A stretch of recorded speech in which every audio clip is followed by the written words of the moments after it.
Students, this is third part of chapter 8 of 7th class, winds, storms and cyclones. So इस video में हम winds और इससे related कुछ एक्टिविटीज़ के बारे में स्टडी करेंगे. So you all know the moving air is called wind. Wind is the movement of air. तो wind movement होती है वो किस पे डिपेंड करती है? That depends on the difference in air pressure in two region.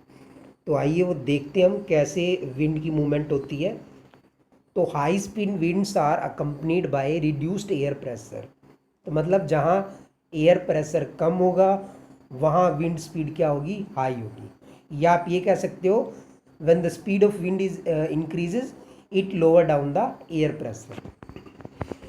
तो इससे रिलेटेड कुछ एक्टिविटीज़ है जो हम इसमें वीडियो में देखेंगे. सबसे फर्स्ट है आपने एक स्मॉल पीस ऑफ पेपर लेना, उसको क्रम्पल करना है एक बॉल ऑफ साइज में, और उसको एक बोतल एम्प्टी बोतल लेनी है, उसके माउथ में रखना है. ठीक है, जो माउथ के उसके पास रखना है जैसे कि इमेज में आपको दिखाया गया. अब आपने ब्लो करना है on the ball to force it into the बोतल. बट ये डिफ़िकल्ट होता है to force the paper ball into the बोतल. वो क्यों होता है वो हम समझने की कोशिश करते हैं कि जब आप पेपर बॉल के ऊपर जब आप एयर ब्लो करते हो तो वहाँ एयर की स्पीड क्या है? हाई है. तो हाई स्पीड है तो प्रेशर क्या होगा? लो प्रेशर होगा. और बोतल के अंदर देखो तो एयर की स्पीड क्या है? लो है. तो वहाँ पे प्रेशर क्या होगा? हाई होगा. और आपको पता है विंड हमेशा high pressure to low pressure move करती है. तो इस इमेज में आपको क्लियरली दिखाया गया है बोतल के अंदर हाई प्रेशर है और माउथ के पास लो प्रेशर है. तो हाई प्रेशर से लो प्रेशर क्या करेगी? विंड मूव करेगी, एयर मूव करेगी. तो आपकी इस क्वेश्चन का आंसर है कि why is it difficult to force the paper ball into the बोतल.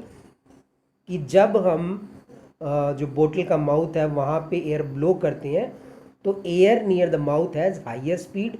तो इसकी वजह से वहाँ पे प्रेशर कम हो जाता है और एयर प्रेशर इनसाइड द बोतल वो हाई है then the near the mouth. मतलब माउथ पे एयर प्रेशर क्या है? कम है और बोतल के अंदर क्या है? ज़्यादा है. तो जो अंदर हाई प्रेशर है वो क्या करेगा? It pushes the ball outside, बाहर की तरफ उसको पुश करने की कोशिश करेगा. तो इसलिए डिफ़िकल्ट होता है पेपर बॉल को बोतल के अंदर पुश करना. तो आइए इसमें दूसरी एक्टिविटी हम देख लेते हैं. आपने दो बैलून्स लेने हैं अप्रोक्सीमेटली इक्वल साइज की, उनमें थोड़ा वाटर भरना है, फिर उनको इन्फ्लेट करना है, फुलाना है और एक स्ट्रिंग पे ऐसे बांध देना जैसे आपको इमेज में दिखाया गया. उनके बीच में लगभग आपने 8 to 10 सेंटीमीटर डिस्टेंस रखना है. ठीक है, अब आपने क्या करना है उनके बीच में जो स्पेस है वहाँ पे ब्लो करना है, मतलब फूंक मारनी है वहाँ पे बैलून के बीच में. तो आप देखोगे बैलून्स एक दूसरे की तरफ मूव करने शुरू करते हैं, एक दूसरे की तरफ मूव कर रहे होते हैं. तो ऐसा इसलिए होता है कि आपने जब ब्लो किया था वहाँ पे एयर स्पीड क्या होगी? हाई होगी. इससे प्रेशर क्या हो गया? कम हो गया.